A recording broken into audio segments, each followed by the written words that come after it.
Hello, everyone. This is Michelle, and I'm here to do your January 2022 astrological forecast. This is for all the signs. It is a general reading for the collective. And this month we have a very interesting chart because, of course, we have the node changing signs, the north node, south node changing signs. So we'll take a look at that. Also, I did things a little bit differently this month. You can see I wrote down my notes in advance. We'll experiment with that and see how that works. I am going to draw in the aspect lines as we go, though. So we'll see if I can get that correct without making a mistake. All right, so let's go ahead and get started with this north node. Let's take a look. Actually, we are looking right here. All right. We are looking at, I'm just going to go ahead and do some highlighting too. We're looking right here at the north node in Gemini at 1 degrees, moving back to 29 degrees of Taurus. 29 degrees of Taurus. Now, when the node was in Gemini, it was exalted. And we talked about that in an earlier astrology reading. When it was exalted, we saw a real uptick in communication. That's been over the last year and a half. Really, we have seen that consistently with the pandemic. People just having to step it up in terms of Zoom communication, emailing, just taking a lot of extra effort in order to keep in touch with people. We also saw at the same time with the South Node in Sagittarius that there were delays in things like education, the court system, foreign travel, all kinds of things to do with Sagittarius were drawn away with that South Node, and then we were called upon to put more efforts into communications. All right, now what we're seeing is this change of sign as the node moves back through the zodiac. It will be out of exaltation, and I feel that the focus is going to be on material resources. This will be for the next year and a half. Okay, so for the next year and a half till July 2023, we are looking at this real focus on material resources. Now, this has me thinking about Maslow's hierarchy of needs, and that's why I put this note here about the lower portion. And I had to look at the hierarchy again just to refresh my memory. I knew that the bottom section had to do with physiological needs: food, water, sleep, warmth. All right. The next layer is safety, shelter, protection, stability. All right. These things need to be in place according to Maslow's hierarchy. These things need to be in place for us before we can move up into these other areas of, for example, love and relationships and affection. If we don't have these other basic needs met, then love and relationships, for example, are not going to be in the forefront. We have to take care of these needs first, according to this theory. Then we have esteem, which has to do with our status, our reputation, our level of confidence. And then at the top here, we get into personal fulfillment. And this is the area that has to do with self-actualization. All right, so now we are really focusing on doing things that we want to do for ourselves in order to actualize ourselves, reach potential.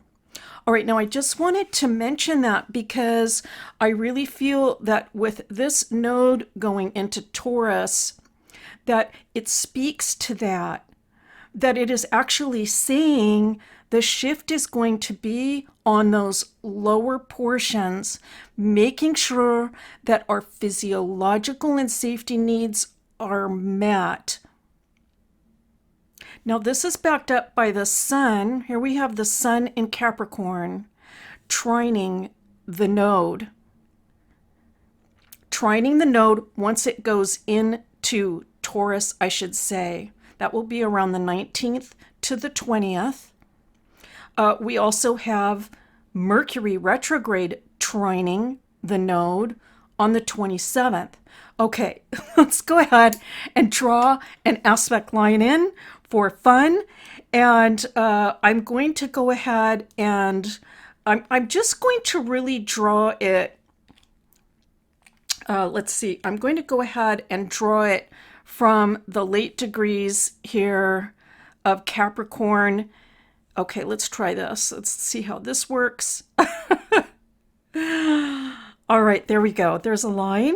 Okay, and it's just showing the connection. The sun will be here at a certain point. Mercury is here, and I feel it's like a highlight. It's saying the mind is going to be able to attend to these matters. And for some of us, it's going to be fairly easy, I want to say, to make this shift. There are some conflicts I'm going to talk about. In the chart. But it is going to be highlighted for us, I should say. And I think that we are going to find that things flow when we focus on these material needs. That's a good way to put it. I feel that things will flow. The main, I want to say, message that's coming out of the chart is that it's okay. It's okay to attend to these matters that have to do with Taurus. So when we are speaking about Taurus, we're looking at how we bring resources into ourselves. We're talking about bank matters, banking, money, coins. Coins are ruled by Taurus. Some of you are going to be focusing on Bitcoins over the next year and a half. All right. That may be part of the plan. This can also have to do with something to do with gemstones or jewelry. Perhaps some of you are thinking about a business, for example, that has to do with gemstones or jewelry, or that may be part of some type of a financial overall picture for you. It has to do with wealth and resources. So it's okay. And this is really the reason why is we have to take care of ourselves before we can take care of anyone else. All right. So that's a very important message coming out of this chart. All right. Personal circumstances. It's okay. We have to take care of ourselves first. This is like, it reminds me of, for example, when you're on an airplane and the stewardess or the flight attendant says, look, you have to put on the air mask first before you take care of the child next to you. It's that kind of a dynamic. I'm not saying it's that dire, but it's the concept of taking care of yourself first so that you can take care of someone else. In this way, it makes taking care of ourselves, I want to say, a very noble endeavor. All right, now let's move over to Jupiter now squaring the node. Now, this is a mutable square. It is just before the node goes into Taurus. Let's go ahead and draw a line in again. All right, now this is just going to help us to kind of get a grip around what is happening in the sky and how I am interpreting these messages.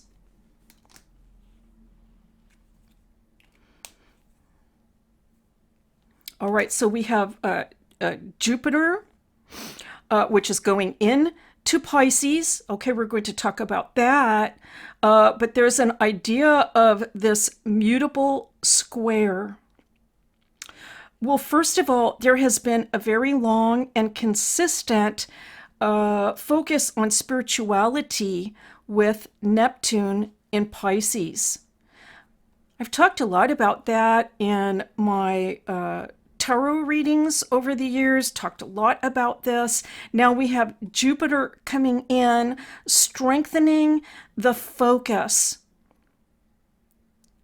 But there's a sense at the same time that this big event is occurring, well, once every 1.5 years, all right, with the node changing, that we can sense a sort of struggle between wanting to focus on spiritual matters and needing to attend to more material types of concerns. Let me say that. Now, the node is in Gemini at this point, all right, and it will be going into Taurus. But I feel like it is just like a quick message. Let me put it that way. It's like all of a sudden in January, I feel that some of us are feeling like, oh my goodness, I had so much focus on my spiritual development and what I was doing in that area of life, getting ahead with that. And now all of a sudden, I'm really being called to focus on these material matters. It can feel like they don't mix well together. And what I'm picking up from the chart is that actually isn't the case. It's okay. It's okay. Again, this is just the theme coming through. It's okay. All right, right here. It's okay to focus on the material. The spiritual development is going to continue. Right? It's going to continue. We have both a focus on material resources going on, but we can also have our spiritual development continuing. And really, overall, it is our duty to make sure that we are taking care of our material needs for ourselves and our family. There's a spiritual element to it. I think for some of it, it's going to feel like we're being pulled away from our spiritual work. Oh, goodness, now I have to attend to this, is I feel what it's going to feel like for some of us. But the two can go hand in hand. That is the message I'm picking up. Let's talk a little bit about this stellium in Capricorn, right? So we have all these planets, right? All these planets together forming this stellium, the Sun, Venus, retrograde, Pluto, Mercury, which will go into Aquarius and then retrograde back again to Capricorn. Right? So we have all of this focus on Capricorn, which really has to do with getting ahead in life, making sure that we take the necessary steps, all right, getting back to the hierarchy, making sure that we take care of the necessary steps here in the lower portion of the triangle of the hierarchy. We have to take care of all this so that we can focus on these other areas. Capricorn is probably more concerned with the upper portion here, the upper portion of this triangle. But we need to do this first in order to work our way up if we are considering Maslow's theory.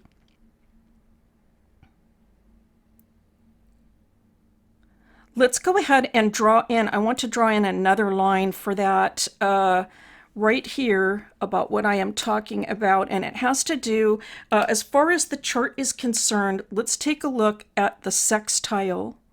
All right, so we do have a sextile here. In addition to the stellium. Right.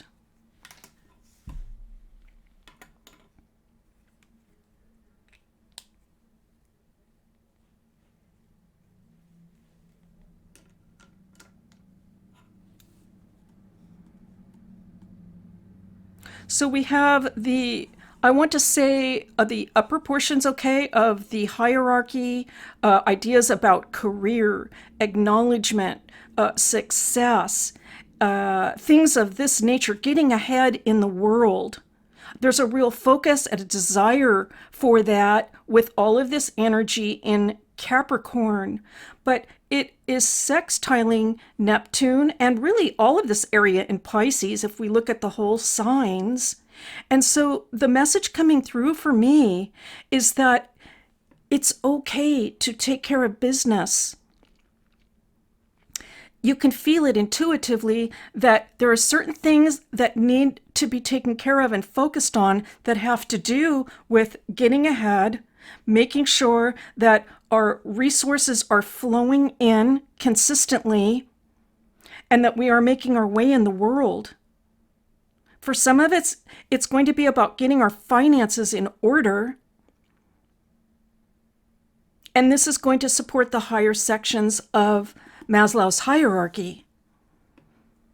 So this is what I am picking up from the sextile. This is a spiritual obligation or duty. There's an opportunity to take care of business, and that needs to come first. Now, this is a really unusual message, I know, coming from me because I focus so much on spiritual, metaphysical type of concepts, especially when I am doing the tarot readings. But we also get messages about finances coming in. The thing that's unique here is things are really mixed together. We have a couple of other things that we want to take a look at here, and it has to do with Mars and Neptune, and then Saturn and Mars. We want to take a look at those two things as well. So first of all, let's go ahead and draw in a square, right? Okay, I could have done them in advance, I suppose, but we're trying something new here. Okay, we'll see how it goes. All right, now Mars is moving, of course, ahead in the zodiac, and so, well, about right here, let's say. Let's see, how shall I put that line? Let's put it about right here. Okay, that makes sense. I just about covered up our sextile, but the point is now we have Mars. Once Mars reaches about 20 degrees, that will be exact on the 11th and the 12th. The message that I'm picking up there is that too much optimism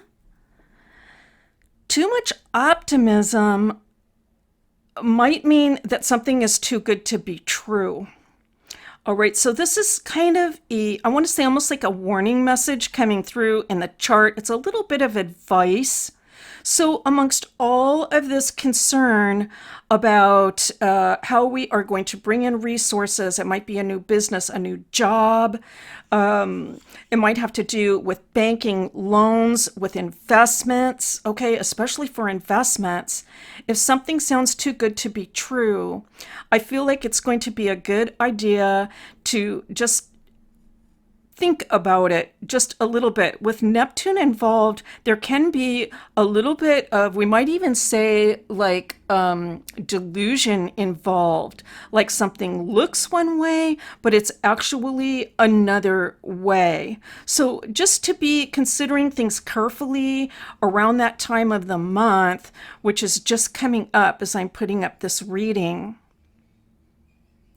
This also connects with Saturn in Aquarius, sextiling Mars. All right, we have one more line. I think this is going to be our last line for our last line for the month. Okay, so let's take a look at this one.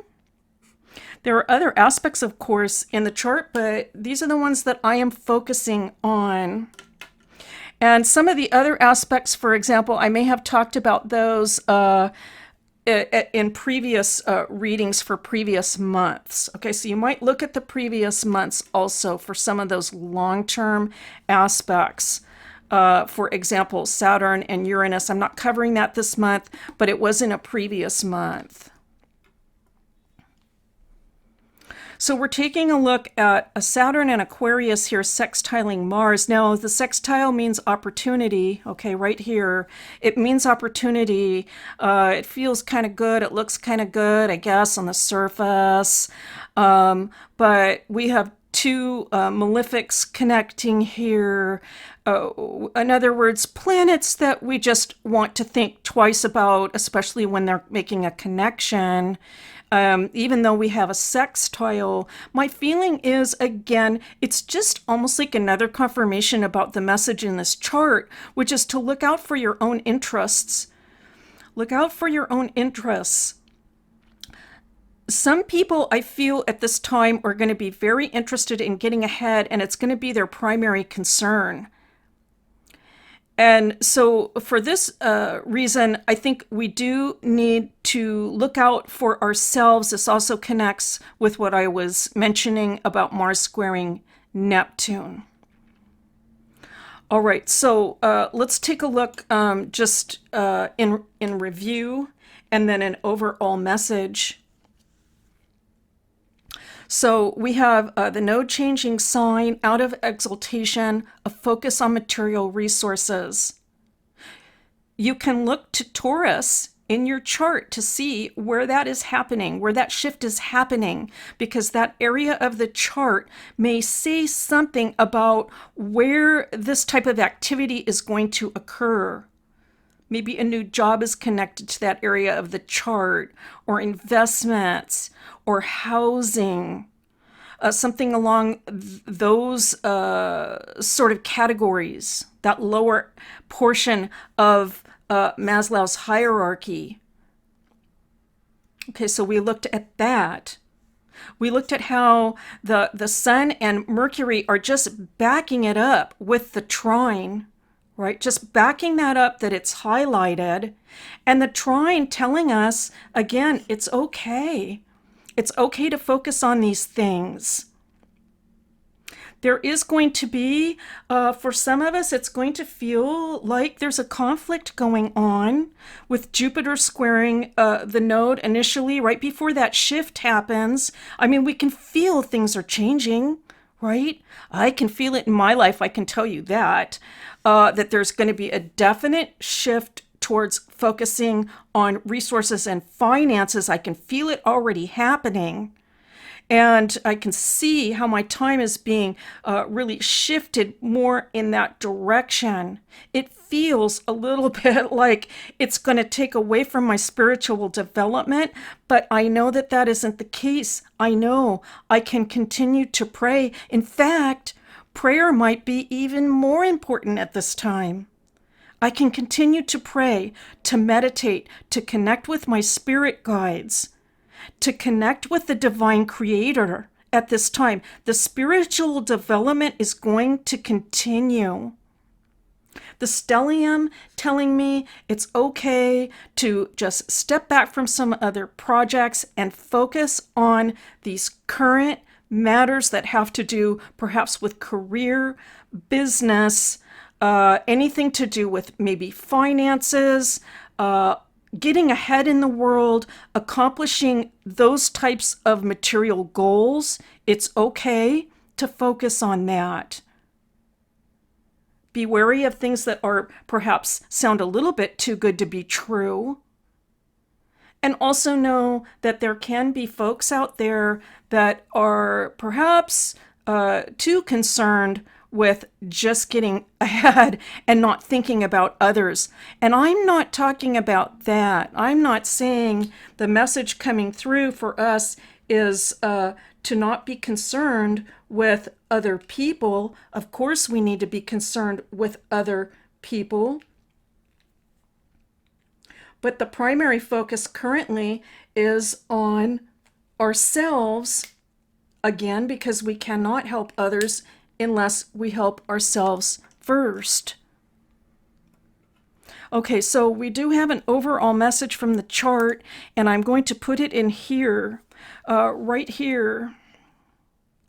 I feel that it is I'm going to call it a spiritual duty, a spiritual duty to care for self and family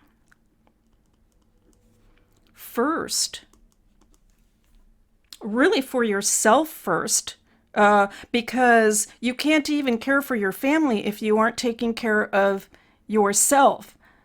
We need to take care of ourselves, and in turn, so we can take care of our families. If there's a connection there, if you have family members that you are responsible for, it is a spiritual duty, because ultimately this will lead us to helping others. Ultimately. And so, as a final message, I will just say again, it's okay to just bring your attention into yourself. Do what needs to be done to take care of yourself and your family at this time. The spiritual growth is going to continue. Pray, meditate, connect with your spirit guides and the divine creator. And I know that you are going to get much, much support through that as well.